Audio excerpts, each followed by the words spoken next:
반갑습니다. 네, 안녕하세요. 반갑습니다. 그 서울 4억 5천으로 서울 지역에 4억 5천을 가지고 매입, 그러니까 4억 5천에다가 내가 대출까지 일으켜서 돈을 만들어서 아파트 그런 가격대의 아파트를 보시는 거예요? 아니면은 순수하게 갭 투자로 흔히 말하는 갭 투자로 해서 4억 5천을 가지고 투자할 수 있는 지역에 좀 상승 여력이 있는 아파트 쪽을 원하시는 거예요? 일단은 갭으로 하는 게 더 좋을 것 같아요. 당연히 그 갭으로 하는 게 더 좋겠죠. 네. 그래서 여쭤본 거고요. 그렇다고 하면 예를 네. 들어서 갭으로 지금 내가 집을 일단 잡아놓기는 했어요. 그런데 네. 이제 그러면 좋은 아파트일수록 전세금이 높겠죠. 그럼 나중에 네. 내가 거기 거주하려고 하면 그 전세금을 내줄 수 있는 역량은 되시는 거고요. 금액은. 네, 그 정도는 될 것 같아요. 그러니까 요 범위 안에서 한 4억 5천 정도에서. 아, 제 말을 그러니까 서로 제가 네. 좀 잘 지금 소리가 좀 잘 안 들려서 아, 네. 제가 정확히 못 들어서. 네. 제 목소리가 잘 안 들리세요? 이제 좀 잘 들려요. 아, 그래요? 네, 네. 그러면 일단은 네. 저는 네. 그렇게 생각을 했어요. 일단은 4억 네. 5천으로 말씀을 하셔서 네. 4억 5천이면 사실은 서울 시내 웬만한 요즘은 이제 빌라 가격들도 그만큼 하잖아요. 네. 저기 뭐 한강변이라든가 강남이라든가 좀 주요 어떤 지역에는 빌라 가격만 투룸 가격들이 보통 4억, 5억 막 이렇게 올라가고 있어요. 네. 그래서 4, 5억을 가지고 아파트를 어디를 좀 봤으면 좋을까요 하면 사실은 정해져 있어요. 그 가격으로 들어갈 수 있는 아파트들이. 네. 그런데 그런 곳들은 지금까지도 안 오른 지역이에요. 그러니까 네. 앞으로 오를 거라고 제가 장담을 못 하는 거거든요. 이해되세요? 그러면은요, 네네. 저는 그러니까 매매가로는 한 8억 정도까지는 생각을 하고요. 오케이. 그러니까 오케이. 네, 알겠습니다. 이제 네, 그렇게 말씀을 하시면 제가 이제 네, 제가 생각을 한번 네, 피력해 볼게요. 네, 일단 그러면 우리가 서울 시내를 이렇게 쭉 볼 때 네. 그러니까 우리가 흔히 TV 보고 계세요, 혹시?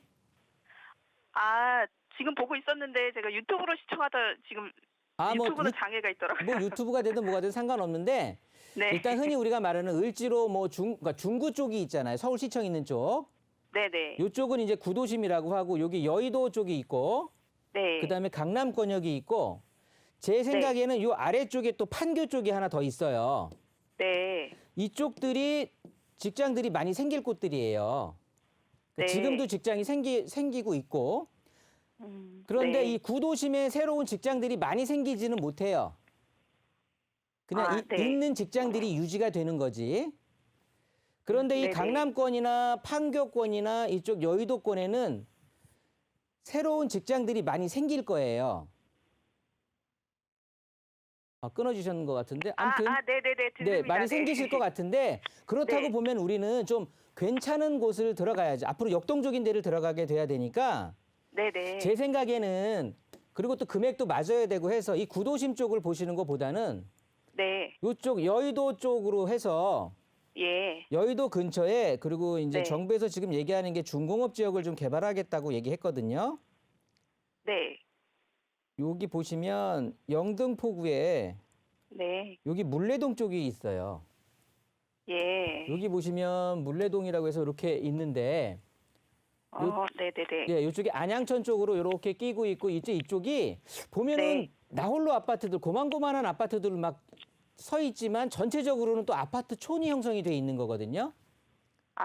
네. 근데 이 지역이 각광을 못 받았던 게 공업 네. 도시예요. 네. 이쪽 자체가. 그래서 옛날에는 막 쇠를 깎는다든가 밀링 선반 막 이런 것들이 많이 들어가 있었고요. 네. 그리고 아파트도 보시는 것처럼 뭐 굉장히 나홀로 아파트, 그러니까 몇 동, 한두 동짜리, 두세 동짜리들 아파트들이 다닥다닥 있기 때문에 아파트 가격이 높은 가격을 형성하지는 못했으나 네. 앞으로는 여의도 자체가 굉장히 개발이 커지게 될 거고요. 그리고 네. 일자리들이 많이 생길 거고 그다음에 이쪽에 영등포 쪽에 여기가 이제 지도로 보시게 되면 준공업 지역이에요. 네. 지도 편집도로 보면 이렇게 좀 약간 녹색으로 푸른색으로 나오죠.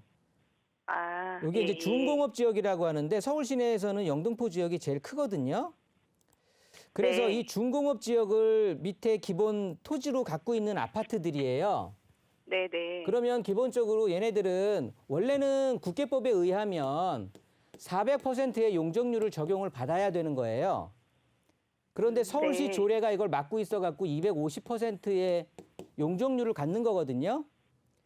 아, 네. 그런데 이 용적률 자체를 지금 완화시키려고 해서 400%로 다시 원래대로 국계법상으로 올린다라는 지금 의견이 이제 얘기가 되고 있는 거예요. 아. 그러면 이 아파트들 하나하나 그래서 여기들은 땅땡이를 중공업 지역으로 갖고 있기 때문에 바닥을 토지를 그러다 보니까 네. 조그만 아파트들도 재건축들을 막 하는 거예요. 용적률을 높게 뽑을 수가 있으니까. 아. 이해되세요? 네. 네, 네. 그래서 이쪽은 앞으로 네. 중공업 지역 개발이라고 해서 이렇게 네. 용적률이 완화가 된다라고 하면 여기 있는 아파트들이 좀 중장기적인 아파트들이에요. 오래된 아파트들이 많거든요. 네. 그러면 재건축의 신호탄이 되면서 가격들이 좀 오를 것 같아요. 아, 예. 앞으로 일자리도 여의도 쪽으로 해서 많이 생기면서 영등포 네. 전체가 좀 이제 좀 구도심의 이미지에서 이제 좀 탈바꿈해서 도시 재생으로 전체적으로 마치 그 종로 세운상가 개발되는 것처럼 네. 영등포가 그렇게 개발의 바람이 좀 불 거거든요. 그렇게 예. 되면 토지의 가치라든가 여러 가지가 좀 올라갈 것 같아요. 그리고 그렇게 네. 된다라고 하면 당연히 서울시에서 얘기하고 있는 정부에서 얘기하고 네. 있는 주택 공급하고도 맞물려지면서 이쪽 지역이 좀 그러니까 토지를 중공업 지역으로 깔고 있기 때문에 굉장히 좀 좋다라는 얘기인 거거든요. 아, 네네. 충분히 4억에서 4억 5천 금액으로 들어갈 수 있는 갭 네. 투자 아파트가 될 거고요. 네. 나중에 실제로 거주하시기에도 네. 부담 없이 전세금 내주고 내가 들어가서 뭐 대출을 조금 일으킨다라고 하면 네네. 그러니까 40%의 대출은 나오잖아요. 그 정도 네. 대출을 받을 수도 있으실 것 같거든요. 9억이 한 40%까지 나오니까 네네. 그렇게 받으시게 되면 대출 받아서 내주시면 될 것 같고 뭐 여러 가지 그거는 이제 그때 생각을 해보시면 좋을 것 같고요. 네네네. 그래서 그런 쪽이 있고 또 관악구 쪽이 있는데 제가 봤을 때 네. 그러니까 첫 번째로 그 금액에서 말씀하신 금액에서는 네. 영등포구 물레동 쪽을 한번 보시고요. 네네네. 두 번째로 보실 거는 여기 관악구 저는 여기 신림동 쪽도 뭐 괜찮다고는 하는데 여기보다는 여기 보라매 공원 쪽 주변으로 아파트들이 또 다닥다닥 몰려 있는 곳이 있거든요. 아, 예. 이쪽도 한번 보시고 아, 네. 그리고 상위에서 돈이 좀 5억에서 6억 정도로 한 1억에서 1억 5천 정도가 좀 더 될 수 있다라고 하면 네. 그냥 수직으로 올라가서 여기 상암동 쪽 한번 보시고요. 상암동이요? 네, 네.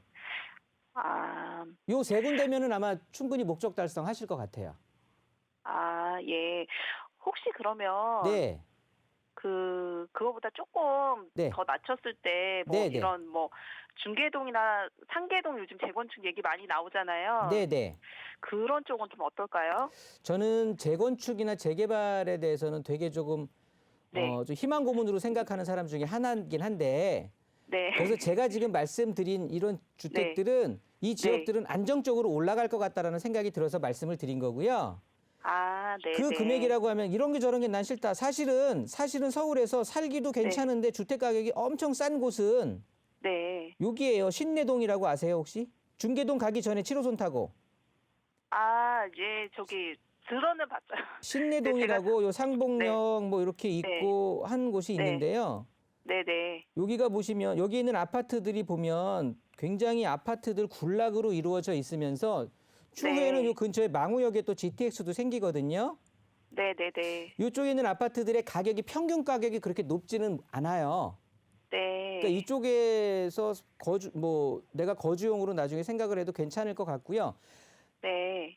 재건축을 난 꼭 노리고 싶다라고 하면 네. 상계동, 중계동 이런 쪽으로 가서 네. 지금부터 있으셔도 상관은 없는데 굉장히 네. 좀 마음 굳게 갖고 버티신다라고 생각을 하면 괜찮을 것 같고요. 아, 예. 시간이 많이 걸리겠구나. 그러니까. 당연히 시간이 많이 걸릴 수밖에 없을 거예요. 아, 네. 근데 그쪽 지역이 그렇게 괜찮긴 할까요? 그러면 재건축이나 이런 게? 그러니까 이제는 서울 옛날엔 서울대학교 뭐 스카이 이렇게만 좋았잖아요. 근데 이제는 네. 인서울만 가도 좋다라고 얘기하잖아요. 사람들이 이제 네, 학교 네. 얘기할 때 네. 서울도 그런 것 같아요. 예전에는 상계동이 온리 이 노원구가 배드타운으로 그냥 그 아파트들이 그렇게 어떻게 보면 제대로 된 평가를 받지를 못했는데 네네. 이제는 그 광운대나 창동이라든가 이런 데들이 네. 지역적으로 동부권의 중심이 될 거기 때문에 네네. 앞으로는 거기에 새 아파트로 이루어진다라고 하면 당연히 제 가격을 받을 수는 있고요. 아, 예. 알겠습니다. 네, 시간이 좀 되면 제가 이 동부권 네. 쪽도 얘기해 드렸을 텐데 저는 금액적으로 네. 그냥 안정적으로 올라갈 수 있는 데를 찍어드리다 보니까 서쪽에서 머물렀었네요. 아, 아닙니다. 다음에 너무 또 전화하셔서 감사합니다. 아니면 오프라인에서 상담하실 수 있으면 괜찮을 것 같고요. 이렇게 좀 마무리할게요. 뒤에 분 기다리셔서요. 네, 감사합니다. 네.